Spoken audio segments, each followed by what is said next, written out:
Hi everyone, this is our channel, Around My Story. Please like, share and subscribe. Hello, my name is Benjamin and I'm 17 years old. I am sitting in a court waiting to hear my sentence, my punishment. When you listen to my story, you may pity me. My story started 3 years ago when my parents died in a train crash. My father was a businessman and my mother was just a housewife. The news of their death was a big shock to me because I couldn't imagine my life without them. I was forced to move in with my grandparents. The hardest period of my life was about to start. My relationship with them wasn't that close. They lived in a city far away from my home, so I visited them in the past only a few days every year. When I heard my friends talking about the generosity of their grandparents, I wondered why, because mine never gave me any presents or showed me any kindness at all. My grandparents lived austere lives, so living with them was hard for me. They were stingy and cheap. Despite living in a villa, we all ate plain meals that barely supplied me adequate nourishment. In addition, we only ate one meal a day. I was always hungry. My room was infested with insects. The furniture was worn and torn. They paid the servant a minimal wage, so her work was minimal as well. I would always sneak into the kitchen to steal anything I could find in the fridge to eat. When I asked my grandparents why they were living so minimally, they said it was because they were saving money for the future. When they eventually figured out that I was stealing food from the refrigerator, they locked it closed at night. Do you believe that? One day, when I entered the study to speak with Grandpa, his safe was open and I glimpsed gold bars, a hefty pile of cash, and a mound of jewelry. When he saw me enter, he slammed the safe closed and gave me a cold look. At midnight, I happened to go to the bathroom, and while returning to my bedroom, I overheard Grandpa say, "Eat fast before he wakes up." I looked through a slot in the door to see them eating delicious food. Grandma said, "I don't know why you insisted on letting him move in with us." He replied, "Well, I couldn't let people see me abandon an orphaned grandson." She said, "I wish I could wake up one day and find him gone." Her words were like a knife through my heart. I decided then and there that they deserved to die. I wished that they had died instead of my parents. I waited until they went to sleep. Then I entered their room, took the key from their bedside, went to the safe, and stole all their money, gold, and jewelry, and put it in my backpack. Then I loosened a heating gas fitting in their bedroom, allowing it to leak into their room. Then I exited, closed the door, and sealed the bottom of the door with a towel. The next morning I took a bus to another town, intending to take the train to get even further away. In the meantime, the police discovered the death of my grandparents. They also discovered that there were security cameras around their villa that had recorded everything I did. As I sat there in the train station, I saw this news on a TV in the waiting area. They were showing my face from earlier news stories when my parents had died in the train crash. Everyone around me was looking at me. It seemed I was a dead ringer for the murder suspect. I was arrested, taken to court, tried, and found guilty on 2 counts of cold-blooded murder.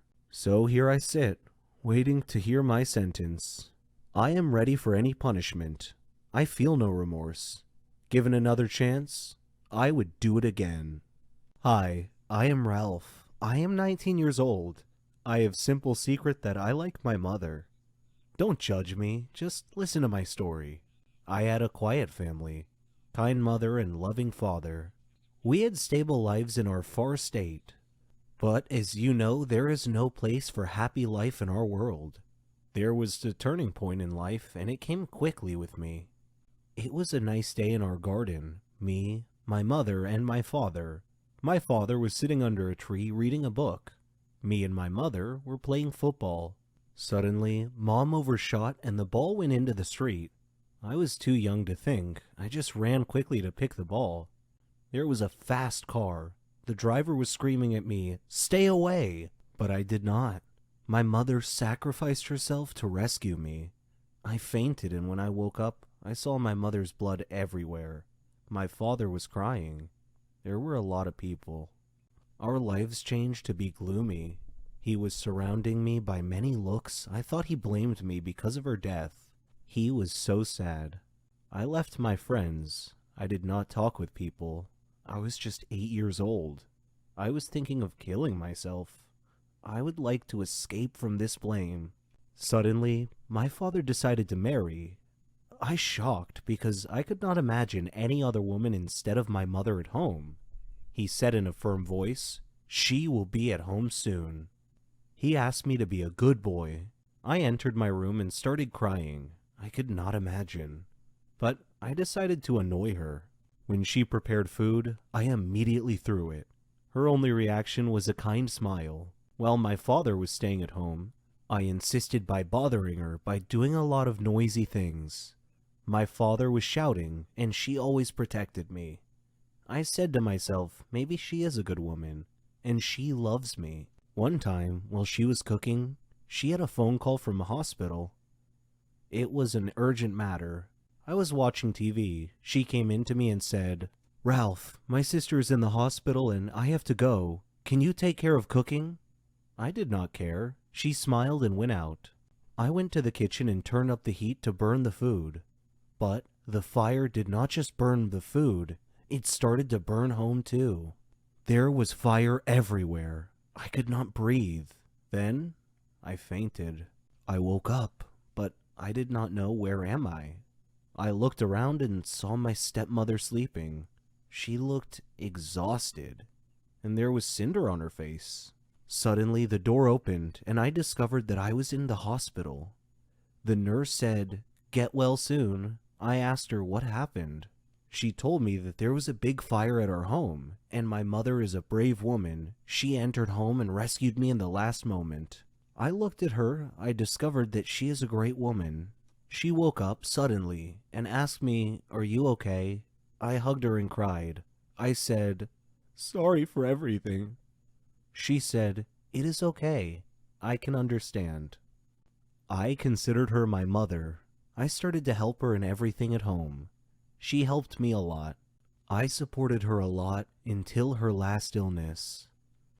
Today, I'm standing in her gravesite.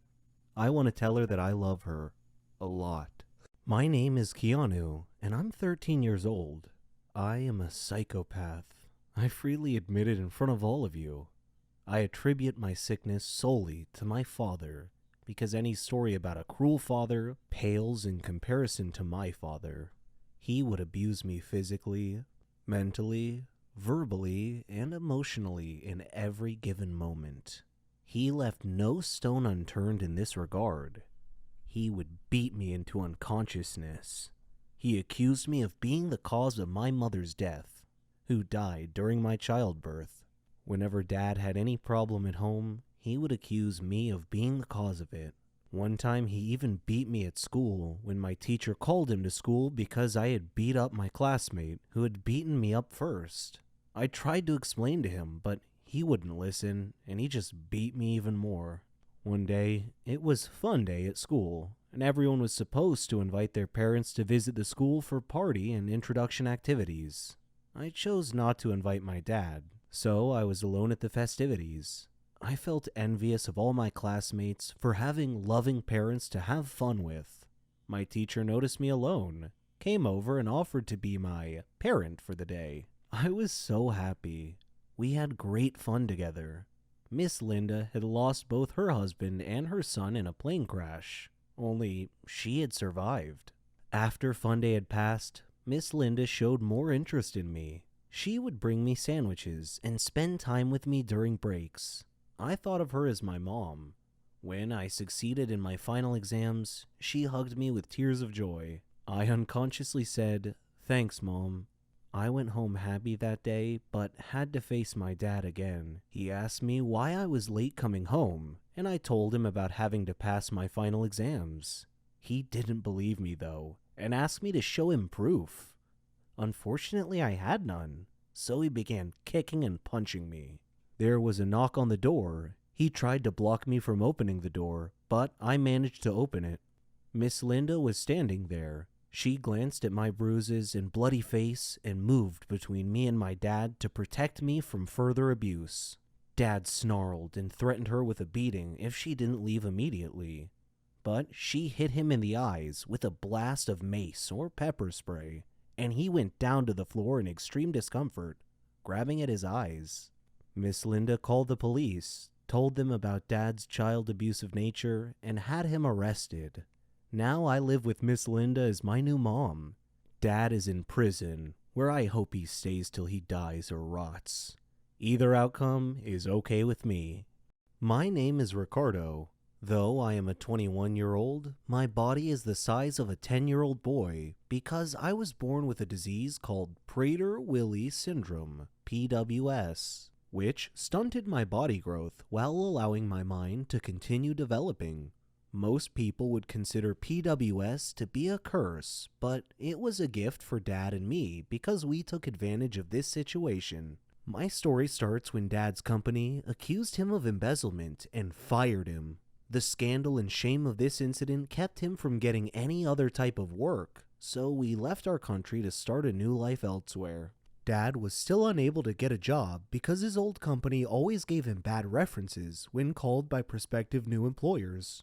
Dad was worried about our future, so he improvised and came up with a scheme to turn me into the goose that laid the golden egg. You see, children always bullied me due to my small body size. Luckily, my mature mind helped me avoid fights most of the time. One day, Dad asked me if I wanted to become famous, and I said, sure. He told me that we needed a way to gain people's sympathy, and he explained his plan. We went to the garage and found some old torn clothes that he asked me to wear. Then he poured dirty water on me. Then he made a recording of me crying and explaining that I had been beaten by some bullies in our neighborhood. After we finished making our sympathy-garnering video, he applauded my performance and posted it to the internet to see what reaction we would get. The next day, our video went viral, and I became an instant celebrity. All the news agencies gave the video broad coverage, and I began receiving sympathetic phone calls and donations from around the world. Several international schools offered me free scholarships at their schools, and I managed to amass a good size of money from all the donations, and for a moment, I thought our days of poverty were finally over. Unfortunately, the authorities investigated my background and found that I was 21 years old and not really a kid at all. Then all my fortunes reversed themselves, and the police came after me for fraud. I am speaking to you now from a hotel room as I hide from the police. I have enough money to head to another country, preferably one that has no extradition treaty with my country. I have enough money to live comfortably without needing to work for the rest of my life. So, on balance, I don't have any regrets about what I've done.